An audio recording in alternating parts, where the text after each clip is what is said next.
Kurnool urban తహసీల్దార్ కార్యాలయంలో grade 2 వీఆర్ఓగా విధులు నిర్వహిస్తున్న మహమ్మద్ హుస్సేన్ బాషా చెట్టుకు ఉరివేసుకుని ఆత్మహత్య చేసుకున్నాడు. తన ఆత్మహత్యకి అధికారుల వేధింపులు, విధుల ఒత్తిడి కారణమంటూ లేఖ రాయడంతో సచివాలయ ఉద్యోగులు ఆందోళనకు దిగారు. కుటుంబ సభ్యులు, వీఆర్ఓలు, రెవెన్యూ ఉద్యోగులు కలిసి మహమ్మద్ హుస్సేన్ బాషా మృతదేహాన్ని కర్నూలు కలెక్టరేట్కి తీసుకొచ్చి ఆందోళన చేశారు. బాధ్యులపై చర్యలు తీసుకోవాలని డిమాండ్ చేయడంతో చివరికి కలెక్టర్ హామీతో ఉద్యోగులు ఆందోళన విరమించారు.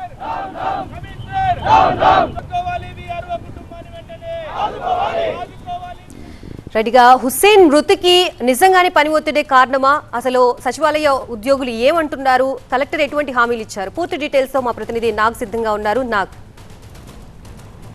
కర్నూలు గాంధీనగర్కు చెందిన వీఆర్ఓ మహమ్మద్ హుస్సేన్ ఉరి వేసుకుని ఆత్మహత్య చేసుకోవడం కలకలం రేపింది. ఆయన ఆత్మహత్యకు ముందు ఒక సూసైడ్ నోటు కూడా రాశాడు.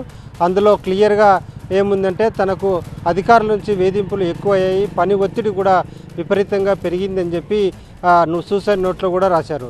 వాస్తవంగా ఎస్ఐఆర్కు సంబంధించి ఇప్పుడు రాష్ట్ర వ్యాప్తంగా అవగాహన సదస్సులు జరుగుతున్నాయి.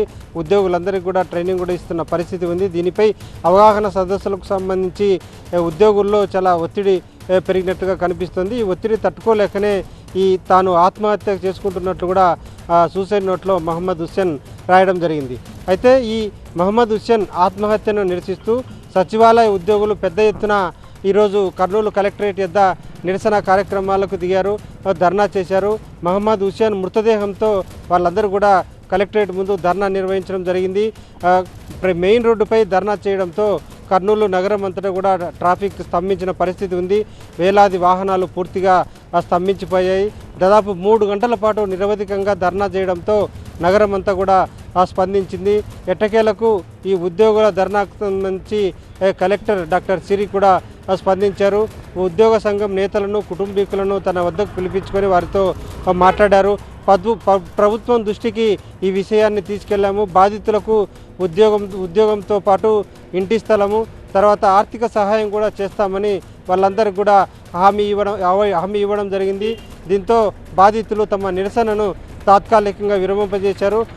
దీంతో పాటు ఉద్యోగులపై పని ఒత్తిడి తగ్గించాలి, అధికారుల వేధింపులను కూడా తగ్గించాలని వారందరూ కూడా కలెక్టర్ దృష్టికి తీసుకెళ్లారు. ఈ విషయాలు, ఉద్యోగుల డిమాండ్లన్నీ కూడా ప్రభుత్వం దృష్టికి తీసుకెళ్తానని చెప్పి కలెక్టర్ హామీ ఇవ్వడంతో ఉద్యోగులందరూ కూడా తమ నిరసనను విరమించిన పరిస్థితి కనిపిస్తోంది. ఇది ఇక్కడి తాజా పరిస్థితి. Right, thank you Nag.